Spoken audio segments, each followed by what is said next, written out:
Hello, good morning. So we're going to start our webinar today. Today we'll be presenting on Capital DC and CapitaLand Commercial Trust results, as well as the macro and sector outlooks for Singapore REITs, US Weekly, China Weekly, and Philip Singapore Weekly, as well as our technical analysis. So we start off with Singapore REITs Monthly. So for the Singapore FTSE S-REITs was up to 22% YTD. This outperformed the STI index as well as the FTSE Real Estate Index. So for the yield spreads, the 10-year bond Singapore bond yield fell slightly to 2%, and the SOR also fell to 1.83%, and this actually caused the write-up in the yield prices and hence the compression in the yields. Yeah, so now the yield curve is the S-REIT dividend yield is sorry, there's an error here. It's 4.41 actually, down from 4.81%. So one thing to mention is that while the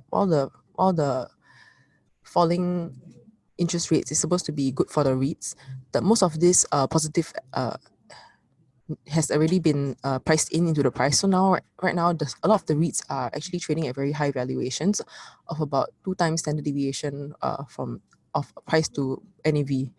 So right now, most of the upside has been priced in, and what we are actually cautious about is if the interest rates were to rise, there will be more downside risk than upside risk. So we are cautious about this. So moving on to subsector indicators, for the retail sales index, it actually fell 2.9%. The saving grace came from F&B index, which was actually up at 2.3. For the hotel side, for the tourism side, hospitality side, the RevPAR was actually, average RevPAR was up for the month of May. This was led by the luxury as well as the mid-tier segment.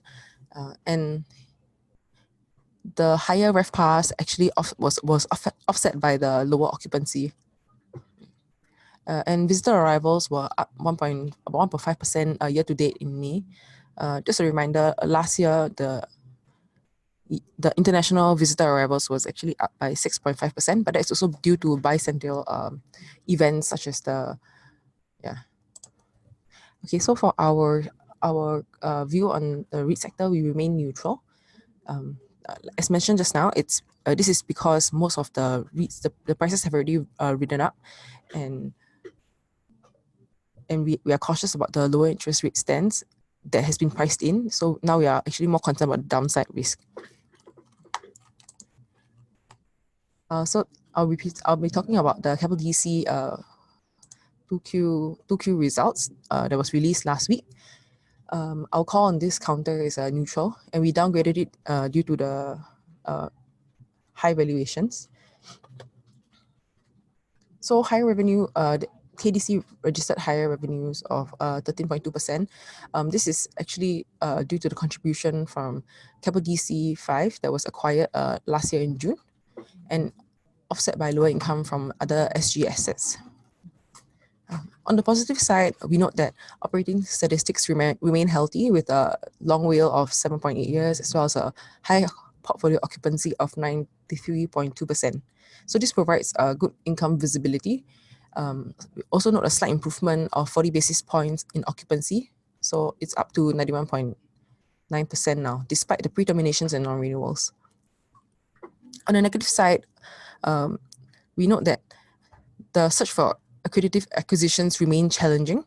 In the first Q, the management actually shared with us that they had a pipeline of private deals, but since then, 2 deals have actually been taken off. One of it is due to them discovering negative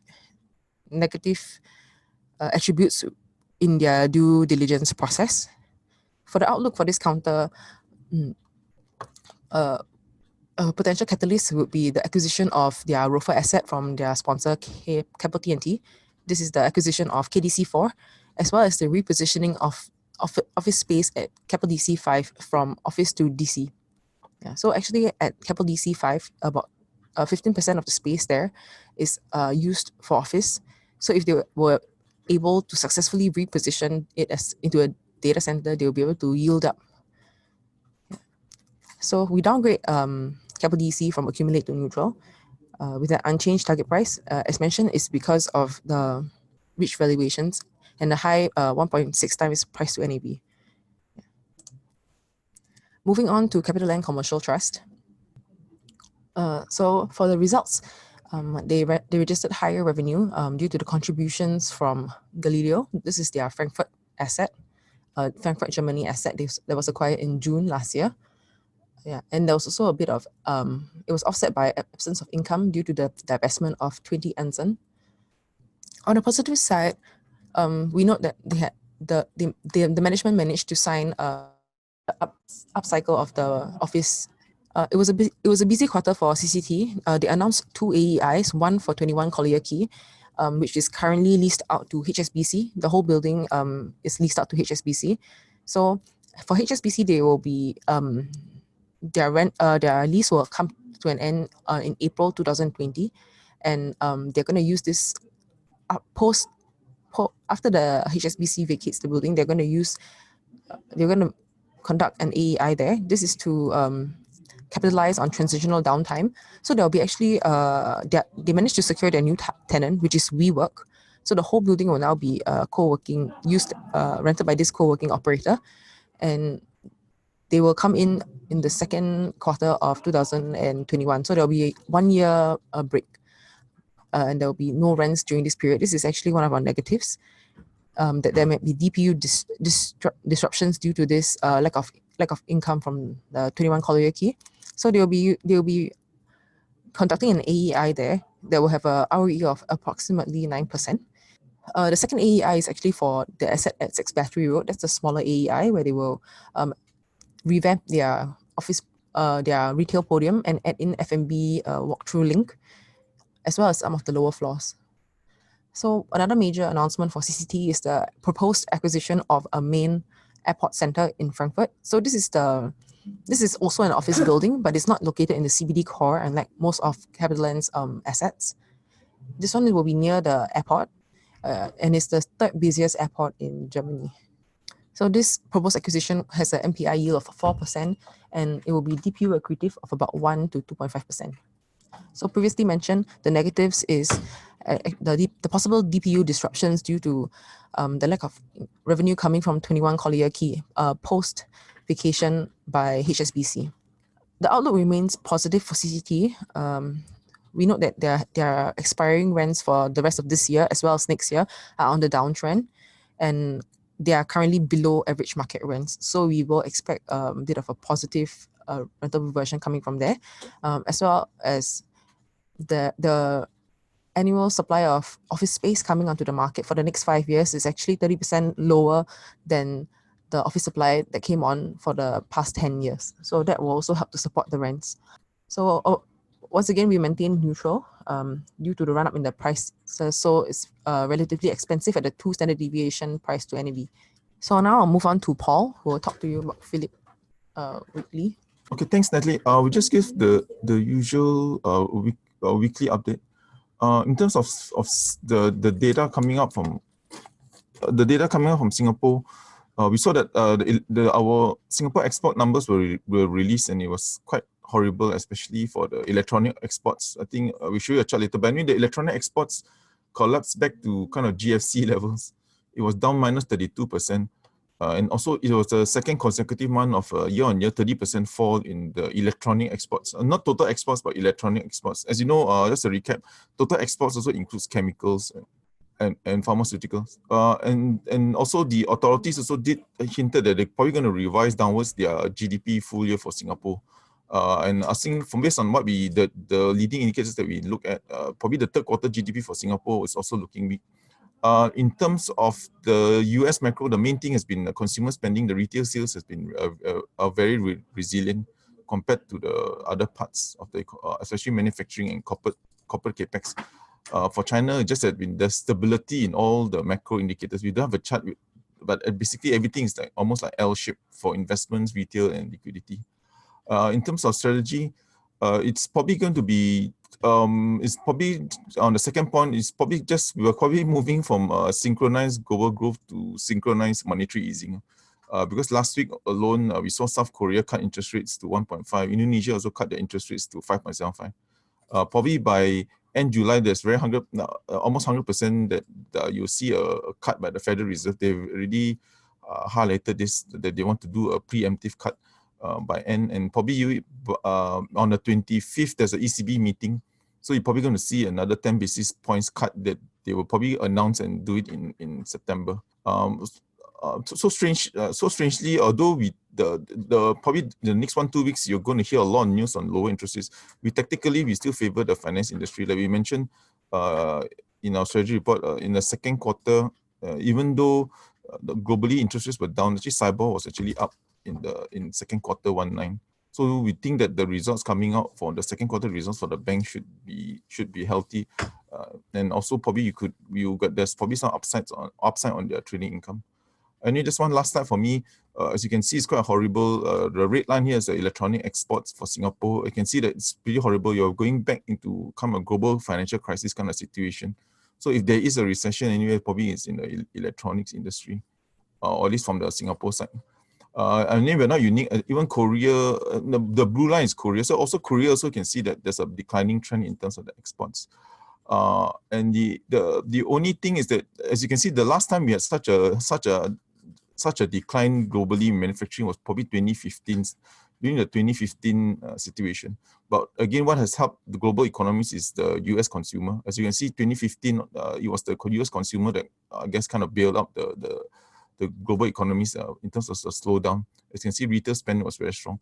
In terms of one last thing, just that we mentioned that there was a 0.1% growth in Singapore GDP in the second quarter. You probably can expect it to be even weaker in the third quarter. You're probably going to be like, because recession is quarter-on-quarter growth, 2 consecutive quarter-on-quarter growth. You're probably going to get another quarter-on-quarter growth weakening in the third quarter. Based on this red line, we take this as a so-called lead indicator on the momentum, and you can see it's still deteriorating. So we think that third quarter will also be very weak for Singapore GDP. Okay, I'll move on to China. Thanks. Thanks, Paul.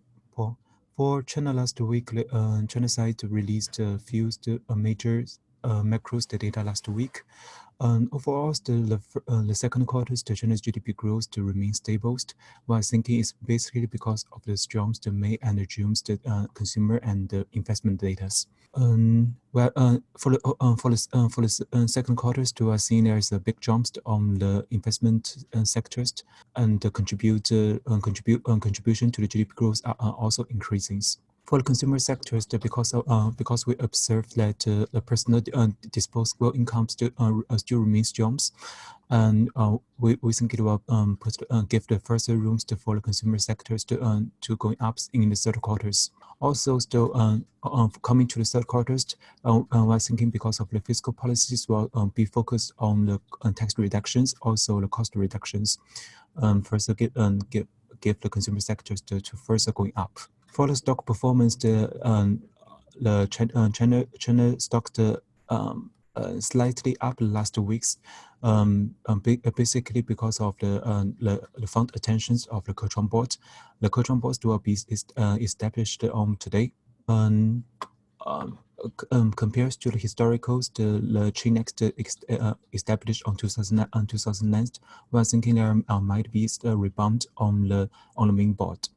For the Kechuan board, because we compare the listing standards of the Kechuan board and the main board, we are seeing it puts the more waste of the companies to list on the Kechuan board. Also, it remove the pricing limit. Of compared to the main board, because the main board only because for the main board there is a 23 times the PE limited. Give the companies the more the pricing rooms for the Kechuan board.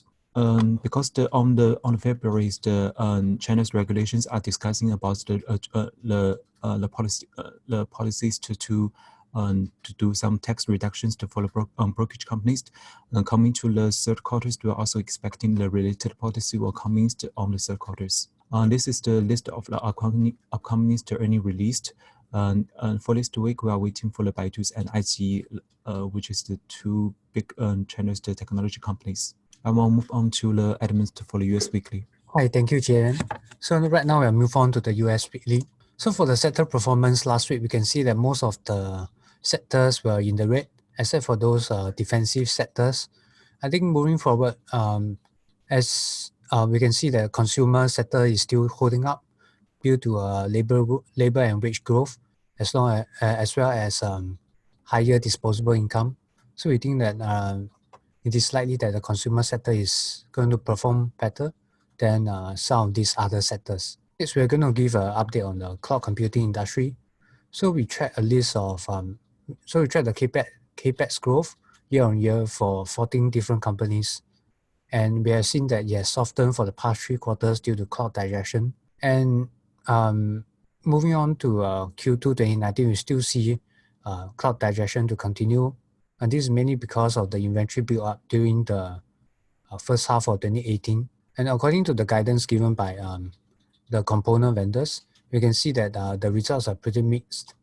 So for memory-wise, both Seagate and Western Digital has seen a downward movement for their exabytes shipment. And it is possible that the slowdown in the investments from the hyperscale customers will likely move to Q3. As for the data centers, Cyrus One mentioned that there's still strong demand from the US hyperscales in Europe, whereas Digital Realty said that it still remains in digestion mode and it's likely to have more demand from hyperscales for connected campus co-location services. Moving on to networking, Arista mentioned that the switch cycle to 400G is delayed because the optics will only come into the market late this year. So what this means is the hyperscales is likely to stick with their 100G network and they will not be spending as much so fast to upgrade their network. And as for Juniper, they mentioned that the cloud revenue declined 80% year on year for Q1, but they see a pickup in the orders towards the end of the period. On the optical side, none of the vendors have seen any cloud digestion. This is mainly because the hyperscales put priority on the optical network utilization. So this has less impact on the optical vendors such as Acacia and Ciena, and they still see strong showing from the hyperscales. So this is just to give you a flavor of, in the long term, there are still a lot of positive pipeline projects to build cloud data centers. So this month, there will be a lot of earnings results released, and some of the notable ones will be BlackRock, Amazon, Facebook. And with that, I'll pass on my time to Wei Ren for the technical analysis. Thank you, Edmund. So I'll be doing American Express, Dow Jones Industrial, and lastly Pfizer. So for American Express, we can look at that there's strong upside, very strong upside based on the higher time frame wave analysis on the Elliott wave. So based on the wave analysis, after rebound at $90 which here, we are currently go on the way to complete the third wave of the intermediate wave phase. And usually third wave is the strongest impulse wave, and we should see a strong upside in the longer time period. So move on. The monthly time frame will suggest that the third wave or intermediate phase, based on the Fibonacci extension, minimally we can hit $190. And also the primary wave count of wave 1 and 2 is completed.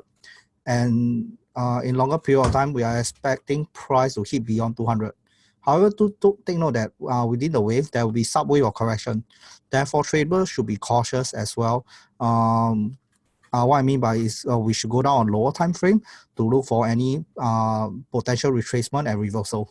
Move on Dow Jones. Dow Jones, currently we are very, very in the midway price target action.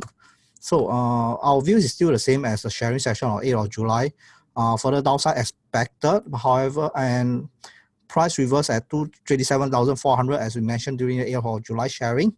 When price actually break 27,000 plus 400 or to 700 points, we are looking at a reversal.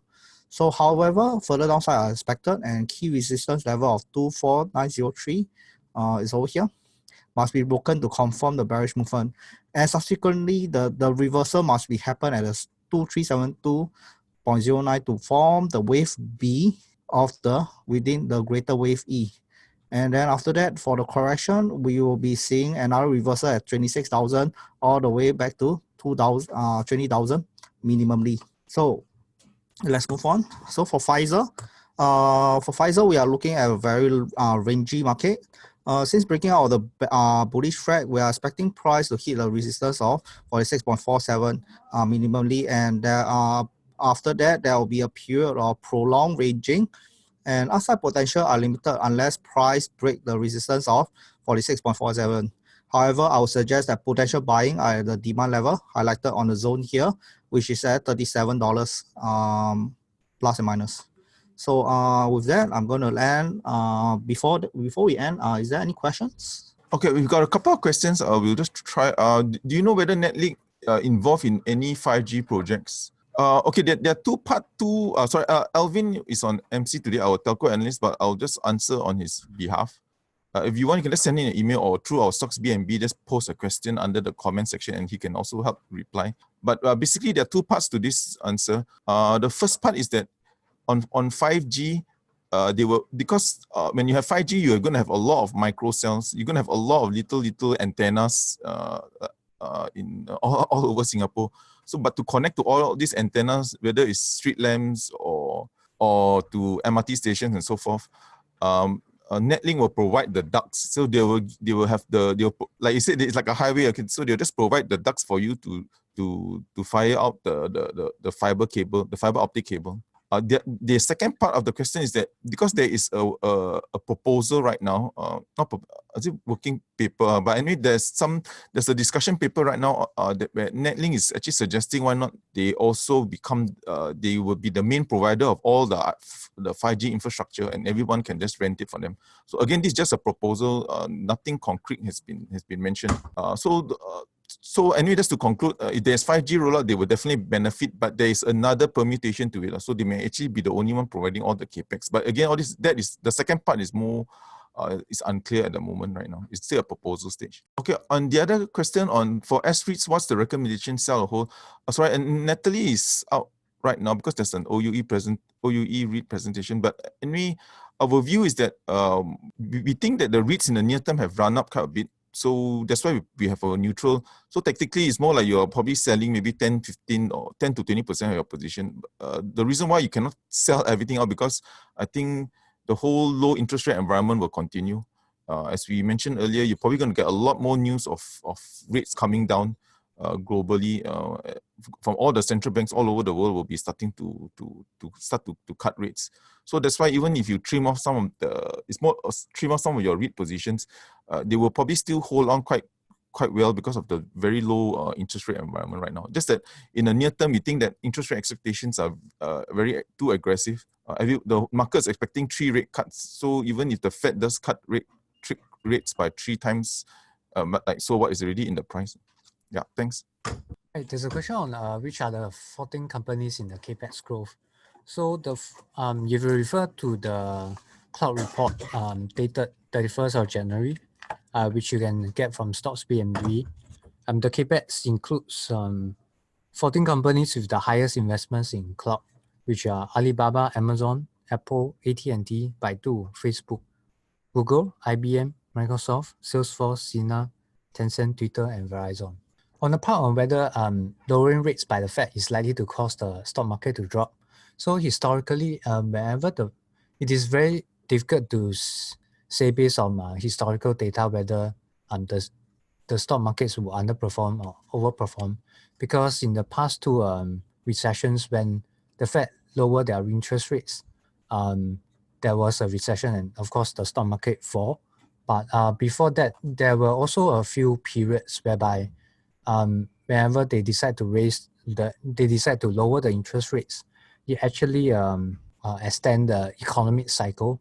So so far, if you look at the fundamentals, I think even though manufacturing and industrial production are slowing, but the consumer sector, consumer spending and confidence is still up. So it's likely that we will not see the stock market to underperform, and we will expect the stock market to hold up for a while. So there's a question on the US market consumer sector and whether there's any counters. I think we will prefer those more domestic oriented because of the trade war it may not be the best time to invest in export oriented. But so far we can see that the consumer market is holding up as mentioned before. And maybe you can look at those discretionary consumer sector ETFs.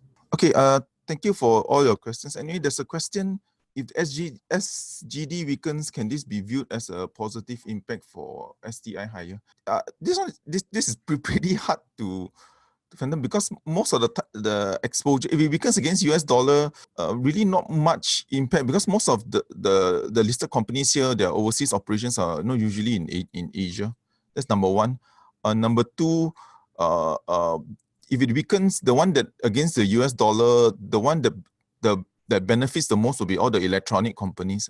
I think your ventures and all that, because most of it, the billing is in US dollar. So the exporters will benefit.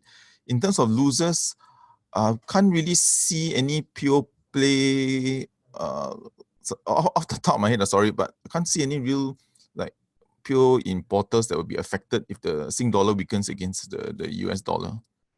Yeah, sorry, thanks. Okay, sorry, just the reason why we hesitate to answer the currency, because if you look at some by sectors like banks, property, consumer, very hard to see the currency impacting on all these companies. Yeah, thanks. Sorry, just one more question. Give us a minute to answer. Yeah, thanks. Okay, there's another question. Being interest rate sensitive banks, performance should move in inverse correlation with REITs. REITs, right? Okay, so let me think how to answer this question. In general, possibly, because the thing is why the challenge is answering, because if rates were to come down, there must be a reason that the economy is pretty weak. So although that would actually hit the banks, in a way it will also hit the REIT sector because the rental reversions will be weaker, but I guess they will benefit a bit more because market don't really look at the organic or even inorganic growth for REITs. They just purely look at it as bond proxies. So you could say there is some inverse relationship in that sense. Because lower interest rates, people just see REITs as bond proxies and they'll just take and run with it with the REITs. Although obviously the REITs will get hurt because the rental organic growth will be affected. There was a Netlink NBN, someone asked on the AGM whether we attended. We do attend quite a number of AGMs, but we normally attend those that were harder to harder to get access to management. So we attended things like Genting's, SingPost, but Netlink we don't, because we actually can get access to management quite reasonably easier. So that's why we didn't enter. We didn't meet them. So sorry, we didn't really attend the the AGM. But I think he'll be going for the Singtel AGM. So if you've got anything interesting, we'll probably share with everyone. If there's no more questions, we are gonna end the webinar for today. Thank you very much for joining us, and we look forward to seeing you again for next week's webinar. Thank you.